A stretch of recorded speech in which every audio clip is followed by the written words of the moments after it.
don't use the excuse of like, I'm not a fitness expert. I don't know how this business works. It's like, no, it's a basic business.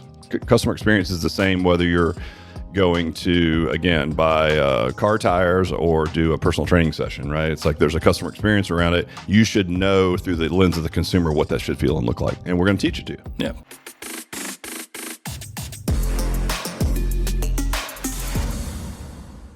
Matt Helland back in the Beats Lab. Second time in a week. How about that? It's just great. Slow week for you, huh? I was able to get you twice in 1 week. Well, I have to actually book it, which you're making fun of me about. I have to put this on my calendar. First time ever, guys, I got a calendar invite from Matt about doing a podcast, which sounds like it would be normal for most, but we've never done that before. So I was like, oh, it's so official now. I was like, yes, sir. I will be there at 11 sharp. There's a lot of stuff going on. I will be there. I know. No, I totally got it. I just giggled because that's how much you're And I was still late to this meeting. It's all right. It's all right, dude. I'm here for you, bro. I'm what do they call it? Servant leader. That's an overused term, but that's me. It is a good term. It is. It is a good term. So did you bring another dad joke this week? I have another one. 2 in 1 week. Got? This is a good one. This is in our field. Why are Saturdays and Sundays the strongest days? No, I can't remember. Because the rest of the days are weekdays? Hey! Yes! I knew I had a week in there somewhere. Did we already do this one? No, but I just figured it out. That was it. Nailed it. You know, the political climate these days is a little bit charged with tariffs in different countries. And so, like, you're American, right? Yeah. So when you go to the bathroom... Why can't I get this? This is so dumb. It's not even a good joke.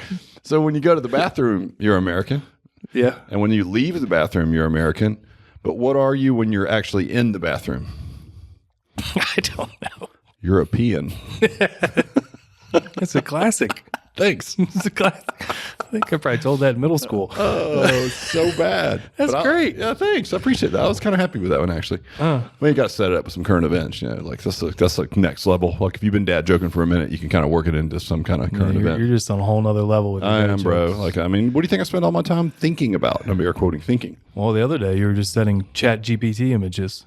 Yes, that's true. It's kind of worried about you. I know. It's like, what are you doing? Suzanne's like, this is what you do in your free time? I'm like, no, I have other things that I'm also doing. I seriously don't know. Like, is that off of Chat GPT or is there a whole nother separate? No, you can drag a picture into Chat GPT and tell it to reskin the picture as a movie theme, or you can be like, hey, do this in Marvel comic style, do it in Pixar style, do it in Old West, and it will redo a picture for you in whatever theme that you want and put a hat on you. And it's like, I had one from I was at a rodeo and it was just like normal, but I was like, put this in a Western theme. And then everyone in the background that was in the picture, because it was a selfie, was also in Western theme. Yes. It was hilarious. Like one guy looked like Doc Holliday, had a big old mustache and a funny hat on. I'm like, it turned him into an Old West character, you know? Yeah. So it takes about a minute to do it, and it sits there and it's like working on it, slowly unfurls it quickly. So yeah, it's actually pretty cool. Yeah, thanks for letting me know. My wife is going to hate me after this weekend. I know. Just drag a picture in, and you can turn her into whatever you want. Yeah, show Mallory as a blank, whatever that is. Yeah. Awesome. Insert whatever. Well, look, we did a part 1 version of what happens with franchisee training, and a lot of it was the things that happen before they come to corporate, like they actually show up here live. Mm-hmm. Today is part 2, which is what happens in getting here with your team, what happens during the week, what happens leading up to it. And so, yeah, I'll just set it up from there, but you're the guru. So let's do this. Where do we start for part 2? Yeah, just a recap from part 1, just kind of the journey. So typically it starts, you're starting to get into actually the functions of the business about 3 months out, right? So you're going to start hearing about hiring, and then we start 2 months out. We start, getting down all the stuff we talk about: agency pick, marketing materials, to 1 month out, really actually doing the thing, the boots on the ground as you described it. So it's a lot of activity, a flurry of activity. Like we talked about in the previous one, it's hurry up and wait kind of up to that point. And then it's go time, strap in, here we go. That's what I heard most in the last podcast when I left, and I was thinking about it later. It was like, I love the psychology of like the construction process above the line, business functions triggered by construction process below the line, alloy functions, right? Because it's like, okay, now permitting, now blank, or whatever those things are, so that we can time it as closely as possible to getting you here when you get back, start pre-sale, open facility, But I really, what I heard most, Matt, that stuck with me was the mindset. Because when you're during the construction process, there's a lot of like, you'll do some things and then there's a waiting period, and you'll do some things and there's a waiting period. But there is a period of time where you mentioned like, now it's go time. It means flip the switch. Like, we need your full attention and all hands on deck. So this is not what you've been experiencing for the past 6, 7, whatever months, right? With like, we're going to float an LOI out here to a couple of different locations and let landlords sit on them for a minute, or we're waiting on permitting or whatever those things are. Like, now it's time to go. And so your expectation from your side with your team is like full engagement. Let's go. Right. So that's what I heard mostly. And I thought that was a really good way to frame that, because understanding the psychology of the again, surge and pause of the construction process, there is a point where it's just all surge. And so it's like, that's your expectation. When Adam reaches out and at that juncture, your team reaches out, it's time to go. And so we expect all hands on deck. So that's what I heard. Which, if you think about it, it can be, can maybe challenging, or just get your head around it, because it's like, when you buy a franchise, obviously, just like everything, you're really excited about that time, and then it slows down, wanes, right? It just kind of the way it goes. So it's like, all right, whatever you got to do, flip that switch, reinvigorate, get excited about the thing, because now it's realer than it has been, and it's go. So we have a lot of lead up to getting you inside the space, and we all set a goal of like, we want a minimal amount of like 100 leads and 20 booked SBSs before you even arrive at training. So you've already had texts, calls, and all that kind of good stuff. Right. So your software's done. You've already been coached on how to get out in the community. We want you to start building the skill of organic marketing. We have expectations for showing up to training with a certain threshold of like both leads and starting point sessions set up. But now you're coming to training. So you've got 2 people hired. It's either just you, or maybe you and a spouse, or whoever's going to be involved in the business needs to be here. Certainly you as the owner. And so let's just pick it up from there. Yeah, so timeline-wise, this is going to put you out when your facility is either just finished or about to finish. Typically is where we're going to get you, and Jared and his team do a really good job at that. So they're getting you here. Like you said, you're coming in. Obviously, owners are here, and then you're bringing your director of training and a coach. And like I'll describe that, it's your sales team, essentially all 3 of you or 4 of you. Yeah, during this period, everyone's a salesperson. I have heard from multiple owners, either that they did do it this way or wish they had. They wish they had their full team ready to rock at this point, right? Be here ready to go.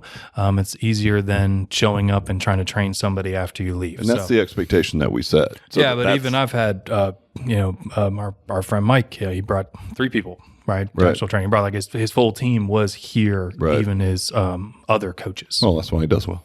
Yeah. So just something to throw out there. Now, before we get into the actual training, there's lots of you never done this probably. So there's a lot of just kind of, I want to set you a mindset and an expectation for what this is going to be like. So first off, it is, a week of training. Every day starts at 8:30, and we typically finish around 5. So I'm a franchisee. I'm flying in like Sunday night. I'm ready to go Monday morning, and I'm bringing my team with me. Yep, we've got like host hotels that give discounts, all the things, right? We set you up. You're here. You typically, like you said, you come in Sunday. Monday, we're ready to hit it. We typically will have lunch and everything in our space. So you're going to be here with us. It's a fun week for that. Typically that full time, right? Now, this is what some people have been kind of shocked by. Maybe they didn't expect this. So this is why we're doing this. Is like, this is a full, on course. Like we are teaching you classroom style, many different other ways throughout the week. But like, this is a lot of sitting and going over materials to tech and all kinds of things. But it is a classroom. And some people aren't, I don't know what they were expecting, but that's what we're doing. So when you're coming here, you're going to have to get mentally prepared to be like, hey, ready, like really engage, want to learn. Like you cannot be aloof doing other things. Right. I mean, we jokingly, when we had our first conference last year, a lot of people thought they like, I already been to training week. I'm like, no. Conference is rah, have a bunch of fun, slapbacks, kiss babies. Training week is training week. You are, to your point, you're going to like the Alloy University, so to speak, to learn your craft and your business that you've invested in. Yeah. I mean, which, when was the last time you sat in a classroom for a week? Well, that's a great point, because I was thinking about that through the lens of like, if I bought a franchise, I'm like, I have to go to franchise training. I've got to sit there for a whole week. and learn, right? And that should be my expectation as the owner. I should be the most knowledgeable person about my business, certainly on my team, right? So yeah, it's been a minute since I've done that. So I would need to get myself prepared to go to class for a week. Yeah, so get prepared. That's like manage your other affairs, any other ventures you're in. Like if you keep your day job, don't book a bunch of appointments that week. Take PTO, whatever you have, and whatever the vernacular is in your job to get a week off. Don't try to run another business while you're here. Yeah, and what you're doing in the lens, like, and this is a very key thing. What you just said is you're coming to learn how to run the business. So as the owner, you should know all facets of the business and how things are supposed to be done. And I can't stress that enough, because what you're not doing, and we've had this, happen before, is you're not hiring people to learn and do the thing. All right. They are a part of this. You're coming to learn how to do that. And they are also, your team is going to learn with you, but it's not me teaching them or us teaching them how to do this. It's us teaching you, and they're learning alongside you, if that makes sense. Yeah, it does. 100%. Which is a big deal, right? Because, turnover happens, guys. Well, yeah. And I mean, you should be the most knowledgeable about your business if you're getting into that business. And so to your point, let's say you're a couple years down the road, you have a new team or things do happen. Who's going to teach the new employees? And I know that the expectation for a franchise is to get bandwidth. Well, you do. And we have a lot of resources, and we built you a great bike, but you have to pedal that bike. And what that means is it's your business. You need to know the business. You should be able to train any employees that you hire to do the thing, whether it's the workouts, the software, the marketing, whatever their role is. You should know all facets of that business. Yeah, and I've got this several times. I'd be interested in what you would say to this. I have my own answer, but it's like, me and you, have been in fitness for a very long time. We know what it should look like. You made it, right? What it should be. But if you're somebody that's not in fitness, sometimes I get like, hey, well, I'm not a trainer. What would you say to that? Well, look, you don't have to be a trainer to understand the basics of small business. I think most of what we do is universally accepted in any small business, right? Leadership, software. There's a thing that you do, whether it's a hamburger that you put in the oven and press number 2, right? Like, it's very similar mechanisms. And so surprisingly, and maybe not surprisingly now, the top tranche of our performers don't come from fitness, but they know their business really well. They're not trainers. They're not experts in exercise science. We're handling all of that. But they know what a workout should look like and how it should be delivered and what the 7 core tenets of a great session are, and whether or not the exercises that are or the principles that are applied that day are being applied correctly. You can know that without being an expert trainer. Like, you don't have to know all things about kettlebells. You don't have to deep dive that. That's not the expectation. But I think just like any business, you need to know that business, right? You need to know how marketing works and how the software flow works and how to sell someone into a service and what it looks like on the back end and what a customer experience should be like. And we're going to teach you all of that. None of that has to do with being an expert in the fitness space. Right. And you do that, and the goal of this is so you learn it. You may be helping more at the beginning, maybe doing some of these functions. A lot of owners are like, hey, I want to do it so I can understand it better, which I love. But if you do that, what you're going to have is when you leave and you start running your business, you're going to be able to look in there and see if things are not being done properly. Yes. Which is the key. Or if they are, either way. Or if they are, right? So I was actually on a call with some owners yesterday, and Justin Frank, he's like, yeah, I was watching some of my sessions, and it was like, I was watching, we had one coach, and it's just like, wasn't fun. It wasn't exciting. They weren't like doing, what they were supposed to be. And I was like, that's awesome, man. Like, that's all you need to know. He didn't say, hey, they're the form on those single arm kettlebell swings, they weren't snapping their hips tight enough. It's like, it wasn't about that. Yeah. It was just the actual, in general, the feel that he could have. I think the advantage that our non-fitness franchisees have is they are often in the same customer avatar that would partake in the product. So just look at it through the lens of you being a customer. Is this a session that you would enjoy? Is it entertaining? Do you enjoy working with this coach? Are they nice people, right? Like, start with the basics. Like, you can't do that. You're not even a human being. So it's like, don't use the excuse of like, I'm not a fitness expert. I don't know how this business works. It's like, no, it's a basic business. Customer experience is the same whether you're going to, again, buy car tires or do a personal training session, right? It's like there's a customer experience around it. You should know through the lens of the consumer what that should feel and look like. And we're going to teach it to you. Yeah. So you're learning the systems and making sure they do those properly, and then be able to look at your business overall. Things are, being done the way you're supposed to be, customer experience, all that stuff. So that's very important. And obviously, we're here to help you if you need help with that. That's what we do. We're support for those kind of things. So that's a big deal. And to go along, with that, when you come to training, like we said, put your fares aside. You're here to also support your team, which is key, right? Like if you hired me and didn't even show up because you had other things to do or in another room, I'd probably get the impression that you didn't really care about what's going on with me so over let's here. say I brought you to training, and then I had a bunch of other meetings scheduled for other businesses that I was involved in. And I spent my time doing that. What is that telling you as my team member, how much I care about this business, how much I'm there to support you? It's almost like I'm bringing you in. I'm showing up just in warm body only. And then I'm like, here's the thing, like, ta-da, go learn it, right? But you think about it, it's a business. You own it, right? You're on the lease. You have all the liability. You don't want to know what this business does and how it works? That seems crazy, right? It seems crazy. So, but it's a good expectation. It's a good way currently, like right now, to reiterate, like, this is the expectation.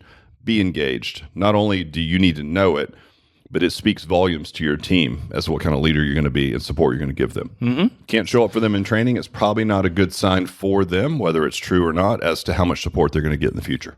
Yeah. Slash they're going to look at it and find ways that, like, okay, maybe I don't need to be as on this as I thought. I mean, honestly. Yeah, you're teaching through behavior. Actions say more than words, that's for sure. Now let's talk about this piece right here, and this is one just through doing this. I don't even know how many trainings I've done now, a lot. Right. But this is something I've noticed is the actual staff management during this time. Now, obviously, you need to be there and support and show that stuff.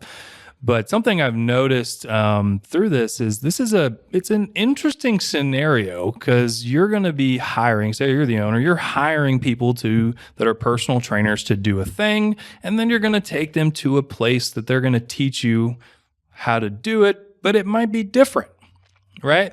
So there's going to be a little bit of posturing / ego that may come out of this. So you're saying, and so I'm hearing you correctly, you're hiring, and I'm air quoting, experts, and I don't mean that facetiously, but like you're hiring people that know how to do a thing, and then you're bringing them to a place to teach them how to do a thing that they may think they already know. Yes. So there has to be in there somewhere the ability to not have an ego, so that, and we've had that, people show up and you hire like an expert. This person's great. They know all these things. Well, as we all know, like, sometimes experience, if it's not good experience, can actually work against you. So you really should talk to your team ahead of time, if I'm hearing you right, and set the stage for, listen, I know you've got experienced personal training, but there's a system here. These guys have been doing it for 34 years. I mean, we do bring a lot of street cred to trainers because I've been speaking on the Perform Better circuit. We've written programs all over the world. It's like, sure, you're going to have the rare fitness professional that's like, well, I like to do a curtsy lunge here instead of a regular lunge. Well, it's our job to say, like, bro, it's a lunge either way, right? Can we not just get on board with like that? Now let's get down to the business of helping people and changing lives and not splitting hairs over that where your thumb goes on a kettlebell swing. It's like, listen, some of that stuff's important. Some of it's just splitting hairs over who's the smartest trainer in the room. So set your team up for an expectation. Maybe that's a good question. I think that I know you've posed to ask those people, even during that interview process, is like, listen, are you more tied to the tools and the way that you train people, or are you more excited about just helping people in general? Because you need to make sure you hire a team that's open-minded enough to come and learn something new in a realm that they're somewhat learned in, right? And they can put aside some of the things that maybe the preconceived notions that they had about what works, and trust that, like, our experience and the fact that we've been teaching this to trainers, for all over the world for years and years, that it is a good system, right? And look for more of the bright spots and the similarities instead of the posturing or the ego around, well, I used to do it this way. And it's like, well, but you're here now. And I'm not saying that the way you used to do it didn't work, but it obviously didn't work because you're here now. Like, we've had people come and say, well, I used to own my own personal training business. I know what I'm doing. I'm like, well, what happened to it? I also opened a personal training business in 1992. Still here. You know what I mean? So maybe there's some things to be learned. Sure. Right? And I don't say that mean, like, I'm the same way. Like, if I was going to go somewhere and learn something new about franchising, You know, it's like, well, I did that. I was relatively new to franchising. Do you think I walked in there and been like, I already franchised, already awarded 30 locations when I got started? No, Right. I'm all ears because I don't know. Right. I know just enough to be dangerous. So it's like, let me come in and hear and really dig in and look for similarities and bright spots and be open-minded. And that should be coached to me, by the owner of the business to the team before they get here. Do you agree? Yeah. I mean, that brings up another point, but like you need somebody with coachability, right? It doesn't work if you don't have that. I mean, I even have a story of somebody literally told me day one of training that they already knew how to do everything. And I'm talking about like the first 15 minutes. So they haven't done any of the training, but they know it all already. No, it was great. It was Yeah, great. if you're starting with the assumption that you already know everything you're going to learn in this week, probably not a good place to start. Yeah, I didn't call on that guy. Why not? But, You know everything. Coachability. But here's something that goes with that because, I hire what you said. You're bringing in experts in the field, which, there's a lot of really good people out there. But it's still your business. And this isn't like, oh, I brought an expert, like she knows better or he knows better. If I come work for you, it's still like, this is what we're doing. And you got to lay that expectation. It's like, hey, we're going to come learn. There might be, things that you see that we can improve on. If it's in the framework of the system and what we're taught, like we'll talk about it, but this is what we're doing. Mm-hmm. And you got to lay that down because I've seen that a couple of times too. Like, oh, they know better. I'm like, to your point. Well, no, and I see that quite honestly. That's a psychological shucking of responsibility. Like, yeah. Well, that way, like you're not going all in, and we've talked about the psychology of not going all in means like, hey, if this thing doesn't work out, if I don't pre-sell full, which is what I've heard is possible, and that's what I want to do. Mm-hmm. Now I have a reason to blame it on somebody else. Like I don't know. I mean, they're the experts. I hired them to do it. Yeah. It's like no. You're the expert, and we're going to teach you how to be one. You're the expert at your business, right? These folks know exercise and they like the field that they're in, but you should set that expectation and don't bring someone to training that already knows everything because you're already starting off in a place that there's no room to grow at all for them. So yeah, great point. If you're running this to what we talked about, you've already met and worked with potentially should be your director at this point. But your head coach or your coach, whatever you want to call it, that you're also bringing, they may not be starting until they come to training with you, right? That might be their initial start, essentially. So this is the first time as the owner that I'm really getting to spend a lot of time with them as well. Yes. So my advice to that first would be like, make sure that you spend more time with them before you come to training. Do some dinners, get together, do some meetings, whatever that may be. This really shouldn't be the first time you've really, spent time together, socialize and spend time together. There's been some interesting scenarios I've kind of seen unveil with this. So spend some time with your folks before you come out here, go through this. Don't be like the first time you see them is getting off the plane. Right. Yeah.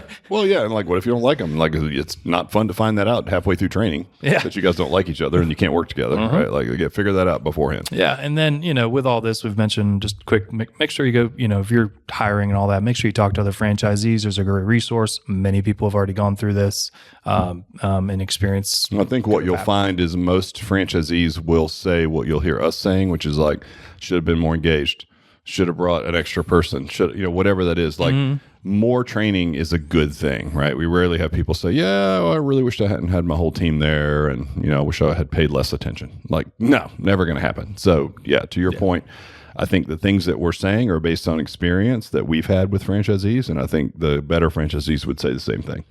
100%. All right, so that's kind of mindset expectations. Now let's get into the actual training. The week itself. The week itself. So, a lot of this, mind you, we've been open since 1992 and licensed and all this stuff. Like we've really been teaching this at scale, especially from like the sales and programming part for how many years now? At least 20. 20 years. So we actually say that we got that pretty dialed in, feel pretty good about that. But the week itself is similar to our induction process where we're going to kind of go through all the different ways people learn from like the listening, seeing, and touching, which you actually, like I said, created that in the sales process. Where did that even come from, by the way? I've never. What's that? That kind of, where did you find out? Where did you learn of kind of how the people learn different ways? It's just basic science. I mean, if you look at any kind of learning science. module, trust the science, #science. Like these days, they'll get you in trouble. Well, it is. I mean, you can learn visually. Again, you learn by watching, auditory learners. There's like tactile learners. They put their hands on stuff, right? There's people that learn by watching, so like if you cover like auditory, tactical, and visual learning, and then there's testing mechanisms around each one. Sort of like the LMS that we're building, right? It's like there's some visuals, there's some written tests. I mean, there's different ways to learn, and if you touch on all these, it just makes it much stickier. So we design training to cover that. There's going to be classroom time. There's going to be practical practice time. It's going to be videos you watch. There's going to be you role playing, you're going to get to work out. It's like there's a lot of varied ways to learn, but we built it that way on purpose, just based on the way brain science works. Yeah. So like the week itself, you're coming here, like you said, I'm going to show you stuff. We have presentations to literally you're going to get to see me do it, to literally you're going to get to do it, and you'll get to sit in both seats. You'll be in the customer seat, the client seat, or the coach's seat, and you get to hands on it, and we get a lot done in really that 4 or 5 days right there. Like, so be ready. Like your brain's gonna feel like it's gonna explode. I mean, we talk about drinking through a fire hose kind of thing. It is a lot. So that is another expectations for this. But the week itself starts with at the beginning of the client journey to all the way we talk about the brand itself, the core values, who we are as a whole, which is important. I think about it like the way that I look at training, the way you've laid it out is it kind of follows the customer journey. It's like, who are we as a brand? Well, you can imagine like just brand awareness stuff. Like a client finds you online, like, oh, what's this thing? It's just like, we're going to explain what we are, who we are, where we come from, right? Get a little bit deeper than that than we would on an advertisement, but then we're going to talk about marketing, and then we're going to talk about sales, right? It's sort of like, okay, what do we have to do to get a customer in there? We have to get our brand out there. We have to put an ad out there in some way, shape, or form, a relationship that's compelling. We have to then work a sales process to get them to say yes by convincing them we have the solution to their problem, which we do, by the way. Then we have to induct them into the system right so that we can train them correctly. Plus, we're setting the right expectation customer experience-wise.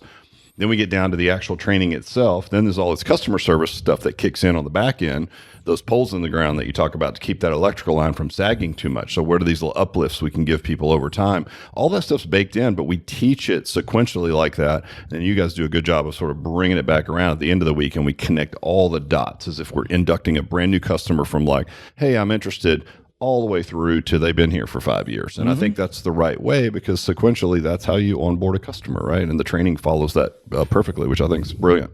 Yeah, I mean, that's it. So a lot of stuff, expectations, you're going to be, it's going to be casual. You're coming here. We're going to do a lot of classroom. We're going to do a lot of role playing. Everybody loves role playing. That's good. Yeah. They'll be working out in there, so your trainers will be happy. The week, typically, like I always tell people, the Monday is going to feel like long, and then bam, it's Friday.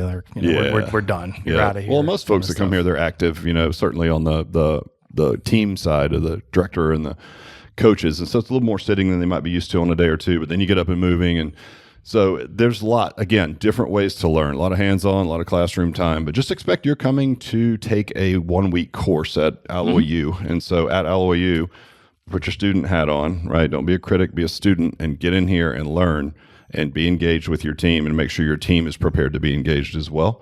But yeah, and then I think the training setup, we don't need to cover it in detail because it's always in a state of flux as we learn new things, we add modules or what have you. But what I heard over the 2-part series, Matt, is there's both tactical things that need to happen, and then there's also these like sort of mindset leadership cues that you're plugging in based on behaviors that you've seen that are most successful. So I really appreciate the both views of that, because it gets any potential Alloy franchisee, or if you're already a franchisee and you're coming to training, it sets you up for the right mindset. And then also it's like, okay, well, here's all the stuff you get. So our training is pretty robust compared to other franchises that I've looked at. It really is. I can say that confidently. But even more importantly, I think, is what you're doing, which is setting up that mindset that you're seeing, because again, the same tactical things done with a good mindset are far more effective than those same tactical things done without, right? So it's both. It really is both. And you've got it set up perfectly. So, Well, yeah, I don't have anything to add. I think it's brilliant. What about you? No, that's it. Well, Matt's built all this, by the way, so props to him. If you haven't come to training, we look forward to seeing you. If you're coming in for second club or whatever, come back. You know, there's always some new updates and a couple little tweaks here and there that are going to move the needle. But yeah, man, appreciate you guys and your team, and keep up the good work. And thank you. Peace.